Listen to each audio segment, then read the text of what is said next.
আসসালামু আলাইকুম। এটিএন বাংলা সংবাদে সবাইকে স্বাগত জানাচ্ছি মার্জিয়া মীরা। গুপ্ত একটি দলের নেতারা জালেম হিসেবে আবির্ভূত হয়েছে বলে অভিযোগ করেছেন বিএনপি চেয়ারম্যান তারেক রহমান। বরিশাল ও ফরিদপুরে আলাদা জনসভায় তিনি বলেন, গুপ্ত দলটি নির্বাচনের ফল পক্ষে নিতে ভুয়া ব্যালট পেপার ছাপাচ্ছে। ধানের শীষে ভোট দেওয়ার আহ্বান জানিয়ে তারেক রহমান বলেন, ভবিষ্যতে দেশ চলবে জনগণের ইচ্ছা ও মতামতের ভিত্তিতে। এ সময় 13 ফেব্রুয়ারি থেকেই দেশ গঠনের কাজ শুরু করার ঘোষণা দেন বিএনপি চেয়ারম্যান।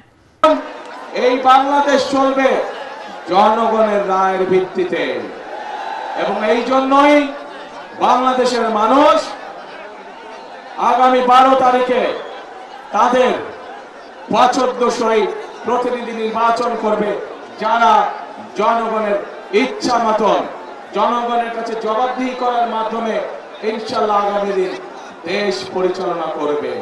যে ব্যক্তি বা যেই দলের তার দেশের মা বোনদের প্রতি বিন্দু মাত্র শ্রদ্ধা নেই, তাদের কাছ থেকে আর যাই হোক বাংলাদেশ কখনো অগ্রগতি আশা করতে পারে না।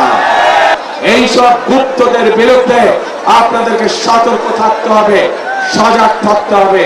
যারা দেশের মানুষকে সম্মান করতে জানে না, যারা পরিকল্পনা করে রাখে যে 12 তারিখের পর থেকে তারা জনগণকে নাকে দড়ি দিয়ে ঘোরাবে, তাদেরকে উচিত শিক্ষা আপনাদেরকে দিতে হবে। প্রিয় ভাই বোনেরা, নির্বাচনের আগেই তো আপনারা জাল ব্যালট পেপার শুনলাম, খবরে দেখলাম ছাপাচ্ছে।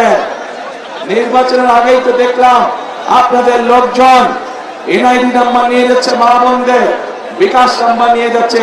যাদের ভোটের শুরুটাই অনৈতিক কাজ, তারা কি করে সৎ মানুষ